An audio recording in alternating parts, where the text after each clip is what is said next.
తిరుమల కల్తీ వివాదం రోజుకో మలుపు తిరుగుతోందని మాజీ టీటీడీ బోర్డు సభ్యులు ఓవి రమణ అన్నారు.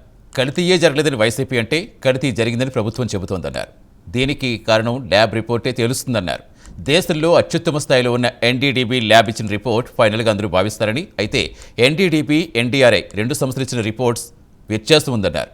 కల్తీ నెయ్యిలో సంపాదించిన అవినీతి సొమ్ము తిరిగి దేవుడికే ఇవ్వాలని, దేవుడి వద్ద అబద్ధాలు ఆడితే తగిన మూల్యం చెల్లించుకోక తప్పదంటున్న మాజీ టీటీడీ పాలక మండలి సభ్యులు ఓవి రమణతో మా correspondent Ravivarma face to face.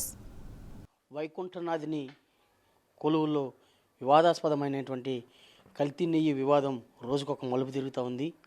అయితే ప్రభుత్వం వద్ద ఎన్డీడీబీ, ఎన్డీఆర్ఐ రిపోర్టులు రెండూ ఉండగా ఓవైపు కల్తీ జరిగిందని ప్రభుత్వం వాదిస్తూ ఉంటే ప్రతిపక్షం కల్తీ జరగలేదని చెప్పి వాదిస్తూ ఉంది.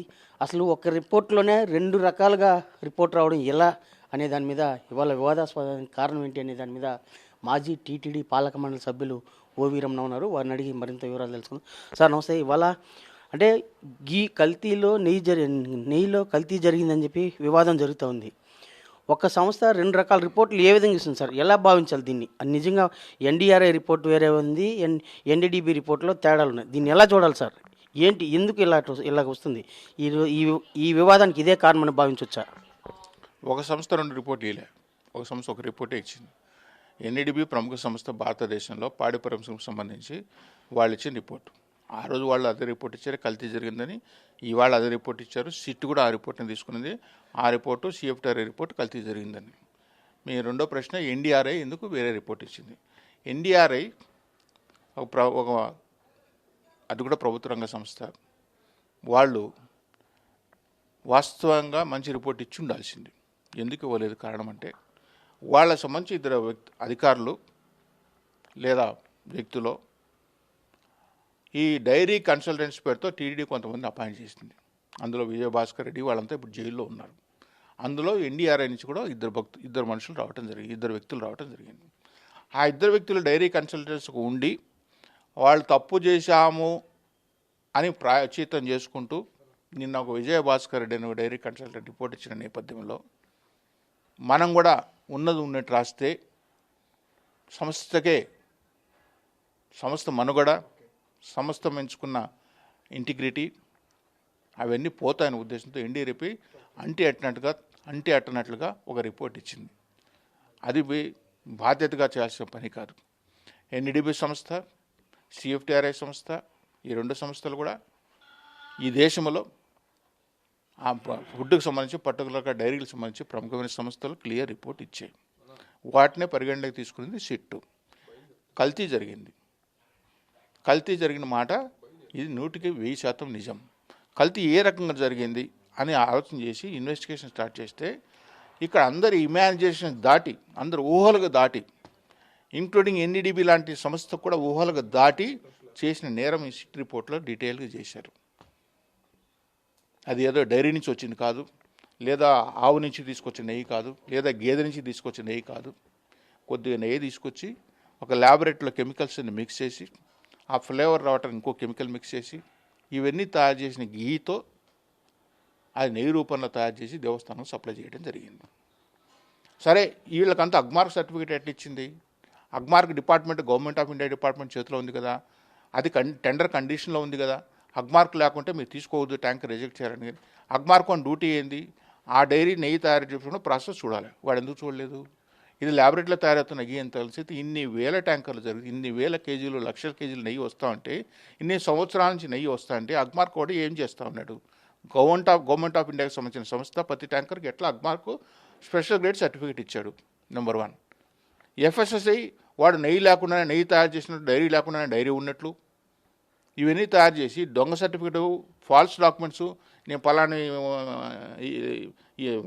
లియాఖత్ దగ్గర కొన్నాను, ఇంకోటి ఎవడో హబీబుల్లా దగ్గర కొన్నాను దొంగ పేర్లు చెప్తే వాటిని సిట్ వెళ్తే అసలు మేము పాలు తీసుకోలేదు వాడు అడిగినా మేము సర్టిఫికేట్స్ ఇచ్చిన వాడు చేస్తే, వాడు కూడా సిట్ రిపోర్ట్ చేస్తే, ఇంత మోసము, కుట్ర, ఇంతమంది మనుషులు ఉంటారంటే ఎంత నీచానికి దిగజారినారు. అప్పుడంటే పాలక మండలి అధ్యక్షులు కానీ, సభ్యులు కానీ, అధికారులు కానీ కొన్ని కోట్ల మంది మనోభావాలను నిలువునా చీల్చినారే. మనోభావాలను నిలువుగా మర్డర్ కంటే హీనంగా చేసినారా ఇంతమంది కళ్ళకు అద్దుకొని స్వామి ప్రసాదం అని చెప్పి ఇంత భక్తిగా తీసుకునే ప్రసాదానికి ఇన్ని రకాలుగా మీరు పెట్టినారా? ఈరోజు మీరు మళ్ళీ మాట్లాడుతున్నట్టు మీరు మనుషులేనా? తప్పు ఇప్పటికైనా జరిగింది. తప్పులు మానవ సహజం, తప్పులు చేస్తూ ఉంటాడు. తప్పులు చేస్తే ప్రాయశ్చిత్తం ఇవ్వాలి. ఇప్పుడు కొంతమంది చేసుకున్నారు. ఆ డైరీ కన్సల్టెంట్ చెప్పి తప్పు అయిపోయిందని ఒప్పుకున్నాడు. ఆ నెయ్యి సప్లై చేసుకున్నాడు, ఒప్పుకున్నాడు. వాడు బోలే బాబునో డోరే బాబునో ఎవడో తప్పు జరిగింది మేము చేసిన కూడదని ఒప్పుకున్నాడు. నిన్ననే సుబ్బారెడ్డి కూడా చెప్పుకున్నా కల్తీ జరిగిందని చెప్పి. మాటకు ముందు దేవుడు చెప్పి మహానుభావుడు జగన్మోహన్ రెడ్డి గారికి దేవుడే కదా. యేసుక్రీస్తు అయినా, అల్లా అయినా, వెంకటేశ్వర స్వామి అయినా దేవుడు ఎవరికైనా దేవుడే కదా. నీ గ్రంథానికి నీ మతానికి ఎంత విలువ ఇస్తావు, వెంకటేశ్వర స్వామికి అంత విలువ ఇవ్వవా? ఇక్కడ జంతువుల పేర్లు అని చేశారు. రాజకీయం కోసం దేవుడిని వాడుకుంటావా? రాజకీయ కోసం దేవస్థానాన్ని వాడుకుంటావా? నీవు నీ బెటాలిని నీ పక్కన అంచెన్ను కనువ అంతా కూర్చొని పనికి మాల పనులన్నీ చేస్తే హిందూ మనోభావాలు దెబ్బతీస్తావా? నీ హిందూ జాతి నీ పైన తూ అనే పరిస్థితి, దీనివల్ల నీకు ఓట్లు వస్తాయి అనుకుంటావా? దీనివల్ల రాజకీయ లబ్ధి పొందగలుగుతానని అనుకుంటావా నువ్వు? ఇలాంటి ప్రయోగాలు చేసి నువ్వు ఎట్లా విఫలమైనావో తెలుసు కదా. మీ నాన్న చనిపోతే సానుభూతి కోసం ప్రయత్నం చేసి ఏమైనావు?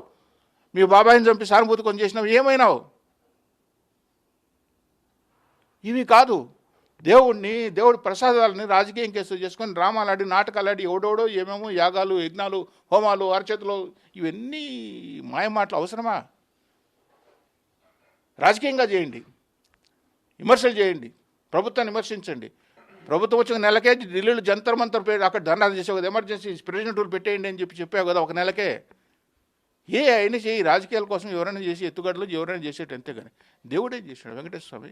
కొన్ని లక్షల మంది, రోజు వేల మంది భక్తులు ఆయన కోసం నానా బాధలు పడి, నానా ఇబ్బందులు పడి, సెకండ్ దర్శనం కోసం 30 గంటలు 40 గంటలు వాళ్ళ మొహలు చూస్తే నీకు అనిపిస్తుందా నేను తప్పు చేస్తున్నానని చెప్పి? వాళ్ళు కనిపించడానికి ఆ భక్తులు 30 గంటలు వెయిట్ చేస్తున్నారు, కళ్ళు నీళ్లు పెట్టుకుని, చిన్న బిడ్డలను, ముసలి వాళ్ళు వచ్చి క్యూలో నిలబడుకుని నానా బాధలు పడుతున్నారే. అయ్యా జగన్మోహన్ రెడ్డి గారు, వాళ్ళని చూస్తే కూడా నీకు అనిపించదా అరే పాపం చేస్తున్నానని చెప్పి?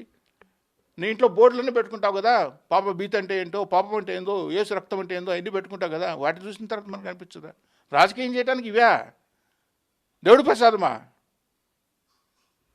సరే, ఇంకోటి అంటే ప్రపంచ ప్రసిద్ధిగాంచినటువంటి పుణ్యక్షేత్రంగా బాసిల్లుతున్నటువంటి తిరుమలలో ఇది అంటే వైసీపీ జగన్మోహన్ రెడ్డి అంటే క్రిస్టియానిటీకి సంబంధించిన వ్యక్తి, ఇది మతపరమైన దాడిగా భావించవచ్చా? ఎలా చూడాలి సార్ దీన్ని? నేను డైరెక్ట్గా అయితే చెప్పలేను, కానీ ఇటువంటి ఆలోచన ఆయన మైండ్లోకి వచ్చింటే అదే. ఇటువంటి ఆలోచన రాజశేఖర్ గారికి లేదు. ఇప్పుడు రాజశేఖర్ గారు ముఖ్యమంత్రి ఉన్న ఆయన పడుకునే ముందు 10 నిమిషాలు బైబిల్ చదువుతాడు. ఆయనే సాక్షాత్ ఆయనే చెప్పే మాట ఇది. పడుకునే ముందు ఆయనకి ఇష్టమైన గ్రంథం, ఆయన నమ్మే దేవుడు కాబట్టి చదువుతాడు. లేచిన తర్వాత బైబిల్ చూస్తాడు. వాళ్ళ భార్య ఎక్కడికి వెళ్ళినా ఏ కార్యక్రమం బాబులు విజయమ్మ గారు ఆమె చేతిలో డైరీ ఇది బైబిల్ పట్టుకుని వెళుతుంది. వాళ్ళ కూతురు షర్మిలా కూడా పెట్టుకెళ్తుంది. ఈ రోజు కూడా జగన్మోహన్ రెడ్డి విడుపు పాలనకి ఏ ఫంక్షన్కి వచ్చినా, వర్ధంతికి వచ్చినా, జయంతికి వచ్చినా, క్రిస్మస్కి వచ్చినా అక్కడ వాళ్ళ చర్చికి సంబంధించిన ఫాదర్ వస్తాడు, ప్రేయర్లు చేస్తాడు. నీ నీ నీ మతానికి నువ్వు నమ్మే దేవుడికి అంత భక్తి విశ్వాసం నీకుందే.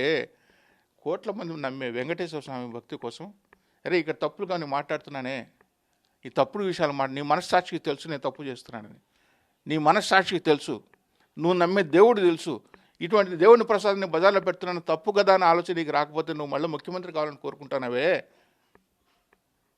ఇది నువ్వు ఒక రాజకీయ విలువలుండే చేసే మనిషి అని నువ్వు చేసింది కాకుండా మిగతా వాళ్ళతో చేయిస్తున్నావు. అడ్డమైన నాటకాలే ఇస్తున్నావు, అడ్డమైన వేషాలే ఇస్తున్నావు. నీ మనశ్శాస్త్రి తెలుసు దీంట్లో ఎవరి పాత్ర, చంద్రబాబు నాయుడు పాత్ర ఉందా, పవన్ కళ్యాణ్ పాత్ర ఉందా, ఇంకొకరు పాత్ర ఉందని. పాత్ర ఉన్నవాళ్ళని తీసుకొని బజారు నిలబెట్టదు. నీ మనుషులైనా ఇంకొకరైనా తప్పు చేసిన ఎవడైనా తప్పు దేవుడు ముందర. అది నీ మనుషులు కావచ్చు, ఇంకా అధికార పట్నం ఉన్నవాళ్ళు వీడు తప్పు చేసిన ఇదో ఇది నా దగ్గర ఆధారం ఉంది మాట్లాడు, తప్పు లేదు. కానీ ఈ విధంగా రోజు పని కట్టుకొని నువ్వు పరమార్శ యాత్రలకు పోయిన చోట ఇదే మాట, నువ్వు ఎవరి దగ్గర పోయినా ఇదే మాట, కెమెరా కనిపిస్తే ఇదే మాట. వెంకటేశ్వర స్వామి చాలా పవర్ఫుల్ గాడు. ఈ విశ్వానికే గురువు, ఆయన విశ్వాన్ని కాపాడిన వ్యక్తి. ఒక్కసారి మీ నాన్న ఎట్లా పోయాడో ఊహించుకోండి. మీ నాన్న అంటే ప్రజల గుండెల్లో ఉండే మనిషి, మీకు అంత లేదు. ఆయన ఇదే కొండలు, ఇదే శేషాచలం కొండలని పాపం ఆయన గురించి చెప్పకూడదు. అది తెలిసి కూడా ఏం చేస్తాడులే, వెంకటేశ్వర స్వామి ఏమవుతుందిలే అని ఎవడోడో ఏమేమో మాట్లాడాడు. ఇంతకుముందు దేవుడు ఆడాడు, అదొక బండ, అదొక రాయి అని మాట్లాడు కూడా ఉన్నారు. టైం వస్తుంది ప్రతి ఒక్కళ్ళకి కూడా. కానీ ఇది కాదు, ఇది ఈ అంశం కాదు, రాజకీయాల కోసం వాడుకోవాల్సిన అంశం కాదు.